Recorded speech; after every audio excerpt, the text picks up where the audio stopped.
Hello friends, welcome back to my YouTube channel embroidery elegance. Friends, ಮೊದಲನೇ ಸಾರಿ ನನ್ನ video ನೋಡ್ತಾ ಇದ್ದರೆ ಪ್ಲೀಸ್ ನನ್ನ ಚಾನಲ್ನ ಸಬ್ಸ್ಕ್ರೈಬ್ ಮಾಡಿ. ಹಾಗೆಯೇ ನನ್ನ ವಿಡಿಯೋ ಇಷ್ಟ ಆದರೆ ಕೊನೆ ತನಕ ನೋಡಿ. ವಿಡಿಯೋ ಇಷ್ಟ ಆದಲ್ಲಿ ಲೈಕ್ ಮಾಡಿ, ಶೇರ್ ಮಾಡಿ. ಇವತ್ತು ಕೂಡ ಒಂದು ಬ್ಯೂಟಿಫುಲ್ ಆಗಿರೋಂಥ ಸಿಂಪಲ್ಲಾಗಿ ನೀವು ರೆಡಿ ಬ್ಲೌಸ್ಗೆ ನಾರ್ಮಲ್ ಸೂಜಿಯಿಂದ ಹೇಗೆ ಮಾಡ್ಕೊಬೋದು ಅಂತ ಒಂದು ಡಿಸೈನ್ನ ತೋರಿಸಿದ್ದೀನಿ. ತುಂಬಾ ಈಸಿಯಾಗಿ ಮಾಡ್ಕೊಬೋದು ನೀವು, ಮತ್ತು ತುಂಬಾ ಬ್ಯೂಟಿಫುಲ್ಲಾಗಿ ಬಂದಿದೆ. ಫಸ್ಟು ನಾನಿಲ್ಲಿ ಈ ರೀತಿ ಮಾರ್ಕ್ ಮಾಡ್ಕೊಂಡಿದ್ದೀನಿ. ಫಸ್ಟು ಮೇಲೆಯಿಂದ ಒಂದು ಅರ್ಧ ಇಂಚ್ ಗ್ಯಾಪ್ ಬಿಟ್ಟು ಚುಕ್ಕೆ ಈ ಥರ ಮಾರ್ಕ್ ಮಾಡ್ಕೊಳ್ಳಿ. ಹಾಗೆಯೇ ನೆಕ್ಸ್ಟು 1.5 ಸೆಂಟಿಮೀಟ್ರಿಗೆ ಒಂದೊಂದು ಸ್ಕೇಲ್ ತೊಗೊಂಬಿಟ್ಟು ಈ ಥರ ಮಾರ್ಕ್ ಮಾಡ್ಕೊಳ್ತಾ ಹೋಗಿ.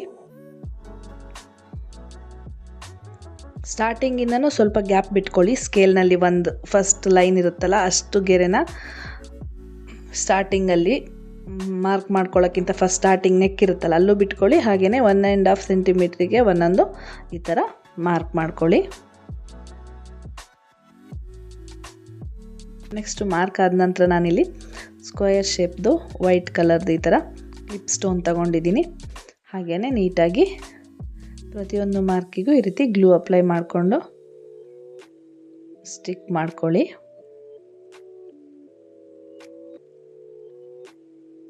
ನಾನಿಲ್ಲಿ ತೋರಿಸಿರೋ ರೀತಿ ಈ ರೀತಿ ನೀಟಾಗಿ ಸ್ಟಿಕ್ ಮಾಡ್ಕೊಳ್ಳಿ.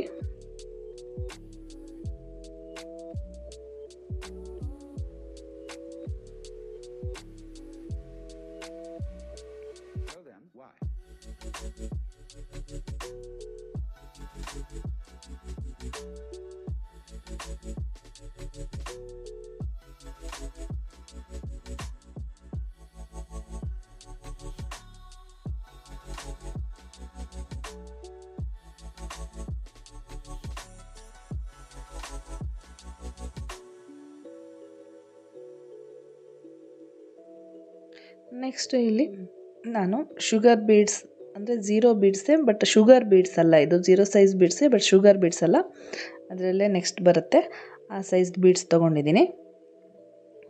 ನೆಕ್ಸ್ಟು ಅದನ್ನು ಈ ರೀತಿ ನಾನಿಲ್ಲಿ ತೋರಿಸಿರೋ ರೀತಿ ಕ್ಲಿಪ್ ಸ್ಟೋನ್ ಸುತ್ತ ಸ್ಟಿಚ್ ಮಾಡ್ಕೊಳ್ತಾ ಹೋಗಿ. ಸೇಮ್ ಕ್ಲಿಪ್ ಸ್ಟೋನ್ ಯಾವ ಥರ ಬಂದಿರುತ್ತೆ ಶೇಪು, ಸ್ಕ್ವೇರ್ ಶೇಪ್, ಅದೇ ಥರನೇ ಈ ಥರ ಫಸ್ಟಿಗೆ 4 ತೊಗೊಳ್ಳಿ. ಮತ್ತು ನೆಕ್ಸ್ಟು 2 ತೊಗೊಂಡು ಸ್ಟಿಚ್ ಮಾಡ್ಕೊಳ್ಳಿ. ಯಾಕಂದರೆ 4 ತೊಗೊಂಡ್ರೆ ನಿಮಗೆ ಸೈಜ್ ದೊಡ್ಡ ಬರುತ್ತೆ. ಒಂದು ಸೈಡ್ 4, ಒಂದು ಸೈಡ್ 2 ಬೀಡ್ಸ್ ಹಾಕ್ಕೊಂಡು ಈ ರೀತಿ ನೋಡಿ ಸ್ಟಿಚ್ ಮಾಡ್ಕೊಳ್ಳಿ ನೀಟಾಗಿ. ನೋಡಿ ಈ ಥರ ಮಾಡಿದಾಗ ನಿಮ್ಗೆ ಶೇಪ್ ತುಂಬಾ ಚೆನ್ನಾಗಿ ಬರುತ್ತೆ, ನೀಟಾಗಿ ಬರುತ್ತೆ. ನೋಡಿ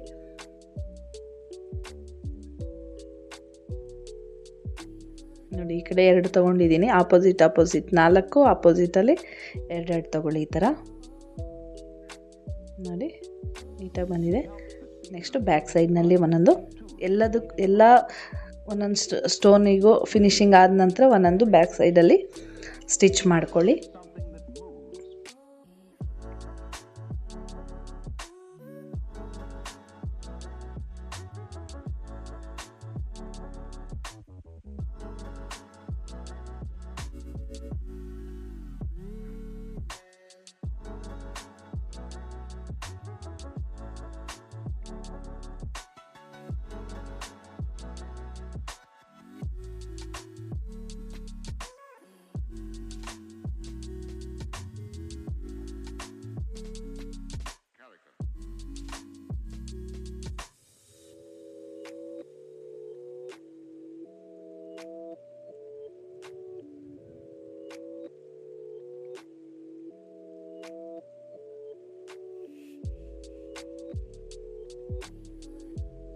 ನೋಡಿ ಫಿನಿಶಿಂಗ್ ಎಷ್ಟು ನೀಟಾಗಿ ಬಂದಿದೆ, ತುಂಬಾ ಚೆನ್ನಾಗಿ ಕಾಣಿಸ್ತಾ ಇದೆ ನೋಡಿ. ನೆಕ್ಸ್ಟು ನಾನಿಲ್ಲಿ 4mm ಬೀಡ್ಸು ಮತ್ತು ಶುಗರ್ ಬೀಡ್ಸನ್ನು ತೊಗೊಂಡಿದ್ದೀನಿ.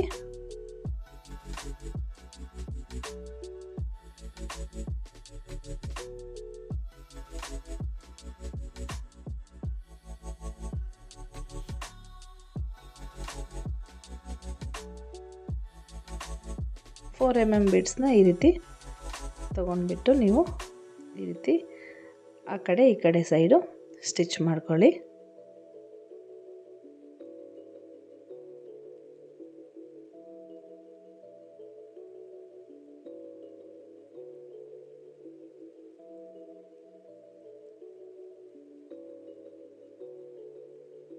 ಬ್ಯಾಕ್ ಸೈಡ್ನಲ್ಲಿ ಮತ್ತೆ ಒಂದು ಸ್ಟಿಚ್ ಮಾಡ್ಕೊಳ್ಳಿ.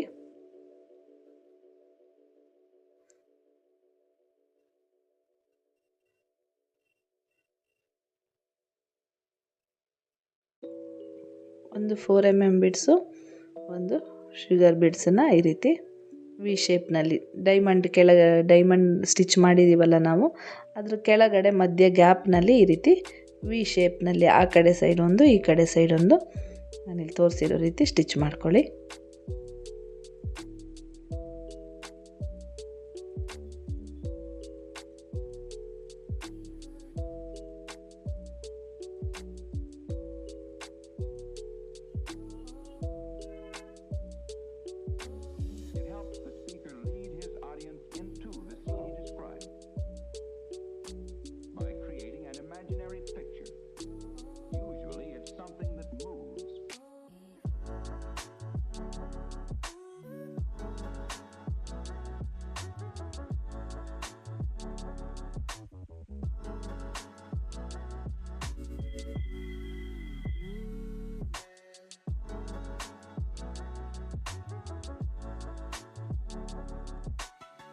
ನೋಡಿ, ಇಷ್ಟಾದ ನಂತರ ನಾನಿಲ್ಲಿ ಈ ರೀತಿ ಮಾರ್ಕ್ ಮಾಡ್ಕೊಳ್ತಾ ಹೋಗಿದ್ದೀನಿ.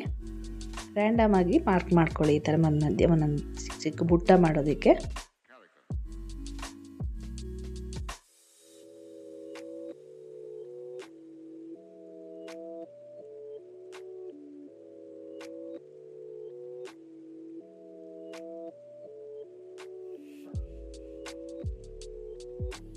ನೆಕ್ಸ್ಟು ಒಂದು ಶುಗರ್ ಬಿಡ್ಸು, ಒಂದು 4 mm ಬಿಡ್ಸು ಮತ್ತು ಒಂದು ಶುಗರ್ ಬಿಡ್ಸ್ ತಗೊಂಡು ಈ ಥರ ಸ್ಟ್ರೈಟಾಗಿ ಇದು ಮಾಡಿಕೊಂಡು ಸ್ಟಿಚ್ ಮಾಡ್ಕೊಳ್ಳಿ. ನಾನಿಲ್ಲಿ ತೋರಿಸಿರುತ್ತೆ. ಒಮ್ಮೆ ಸ್ಟಿಚ್ ಮಾಡಿ ಮತ್ತು ಉಲ್ಟದಿಂದ ಒಂದು ಸರಿ ನೀಟಾಗಿ ಈ ಥರ ಸ್ಟಿಚ್ ಮಾಡ್ಕೊಳ್ಳಿ. ಅವಾಗ ಏನು ಎಳೆದು ಬರೋದು ಇಲ್ಲ, ಮೇಲೆ ಹೀಗೆ ಬರೋದು ಇಲ್ಲ, ನೀಟಾಗಿ ಕೂತ್ಕೊಳ್ಳುತ್ತೆ ಅದು.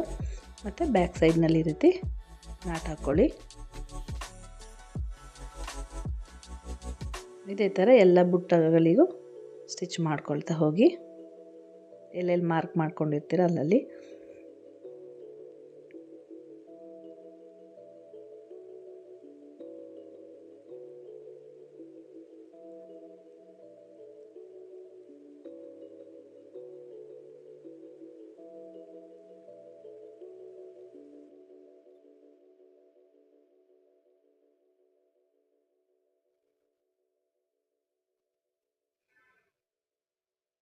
ನೋಡಿ, ಎಲ್ಲ ಕಡೆ ಈ ರೀತಿ ಸ್ಟಿಚ್ ಮಾಡ್ಕೊಳ್ಳಿ. ನೋಡಿ, ಕೊನೆಯಲ್ಲಿ ನೀವು ಫಿನಿಶಿಂಗ್ ನೋಡಿ ಎಷ್ಟು ಚೆನ್ನಾಗಿ ಬಂದಿದೆ. ನಿಜ ಹೇಳಬೇಕಂದ್ರೆ ತುಂಬಾ ಚೆನ್ನಾಗಿ ಕಾಣಿಸ್ತಾ ಇದೆ. ಸ್ಲೀವ್ಸಿಗೂ ಕೂಡ ನೀವು ಅದೇ ರೀತಿ ಸೇಮ್ ಡಿಸೈನ್ನ ಮಾಡ್ಕೊಳ್ಳಿ. ಸೇಮ್ ಆರಿ ವರ್ಕ್ ನೀವು ಯಾವ ಥರ ಮಾಡಿಸ್ಬೋದು ಅದೇ ರೀತಿ ಬಂದಿದೆ. ಫಿನಿಶಿಂಗ್ ತುಂಬಾ ನೀಟಾಗಿ ಬಂದಿದೆ, ಪರ್ಫೆಕ್ಟಾಗಿ ಬಂದಿದೆ. ಫ್ರೆಂಡ್ಸ್, ನಿಮಗೆ ಈ ವಿಡಿಯೋ ಇಷ್ಟ ಆದರೆ ಲೈಕ್ ಮಾಡಿ, ಶೇರ್ ಮಾಡಿ, ಹಾಗೆಯೇ ನನ್ನ ಚಾನಲ್ನ ಸಬ್ಸ್ಕ್ರೈಬ್ ಮಾಡಿ, ಹಾಗೆಯೇ ಇದೇ ಥರ ಸಪೋರ್ಟ್ ಮಾಡಿ. Thank you.